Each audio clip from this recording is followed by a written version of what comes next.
Hey guys, Ben Pollack here with Granite Supplements. I just finished my last heavy workout for Reebok Record Breakers, and so I want to take the opportunity to update y'all on how my meet prep's going, kind of what I've had planned for the rest of the 3 weeks until the meet, and some lessons that I've learned. Obviously, there are always a few hiccups. For the most part, training's gone really well.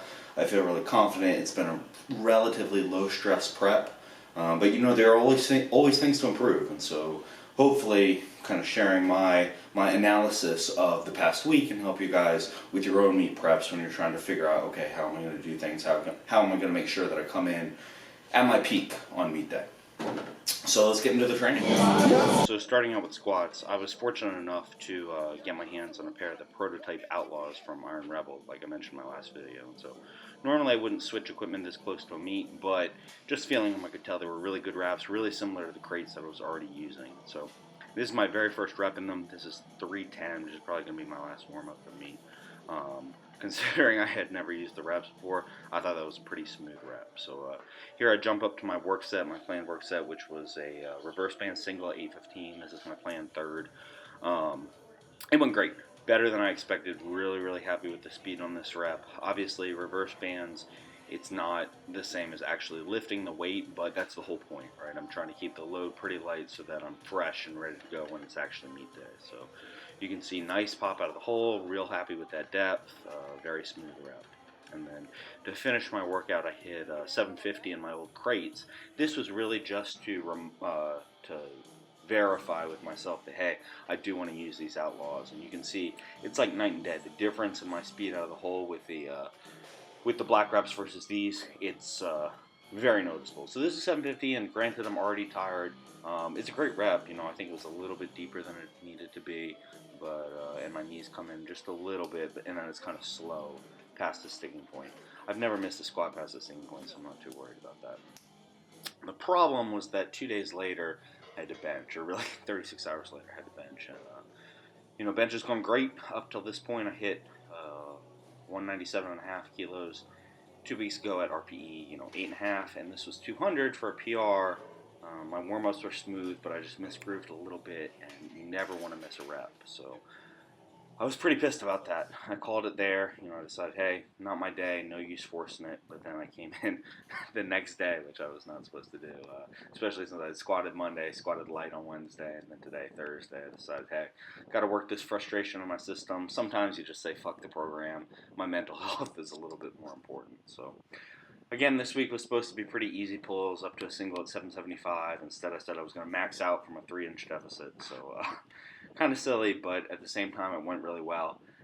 This year is 765. It moved super fast, which is a big confidence boost for me because I usually get about 10% more pulling off the floor versus from a deficit.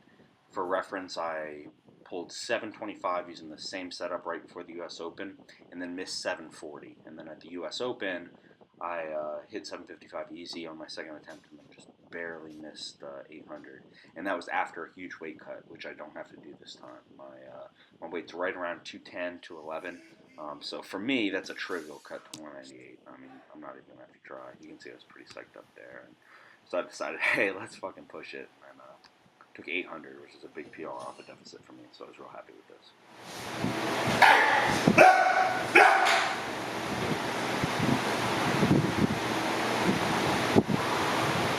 Come here.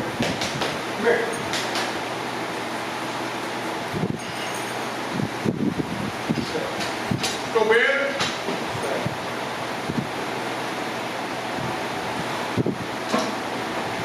Let's go. Finish it. Come on. All the way.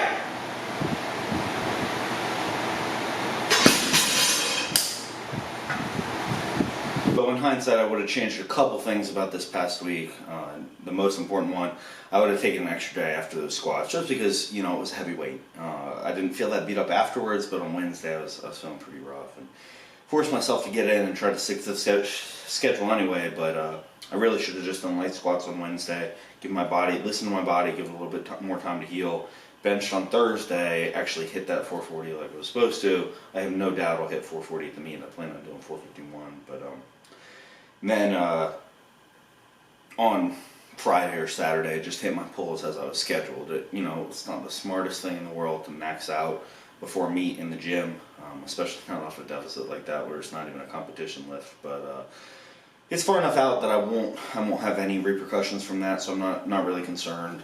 I'm feeling good. You know, my recovery is great. Like I said, my weight's right where it needs to be, and I can eat basically anything I want. So I have 2 light weeks of training left. I'll probably do fairly easy 5s and 3s on those weeks, and then a short taper. And you know, hopefully those numbers will be there at the meet. I feel really good. I feel really confident. You can never tell. One of the issues with high level powerlifting is a lot comes down to meet day. You know, no matter how great your training is, a little thing goes wrong, and that can really derail the whole thing and almost make you feel like your prep is worthless, which isn't true, but it can get frustrating. And so I'm very positive. You know, I'm really looking forward to an off season after this meet. I haven't taken a true off season since the beginning of 2016, so it's been almost 2 full years of back-to-back meet preps, and that's just really grinding. I feel like I haven't really had the chance to get stronger. I was planning on hitting a 2,000 total going into Boss of Bosses last August, and it's just continued to elude me. Little things have gone wrong on meet day, and so again, feel really confident about hitting that and more at the meet. But after this, take a little break, absolutely get stronger, come back, whether it's for the U.S. Open or something else, and just really crush it after that as well. So if you guys have comments about or questions about your own meet prep, please leave them below. I'll do my best to answer as always, and stay tuned. You know, Mike and I have some great bench videos coming up, and there's always going to be a lot of other content. So thanks for watching.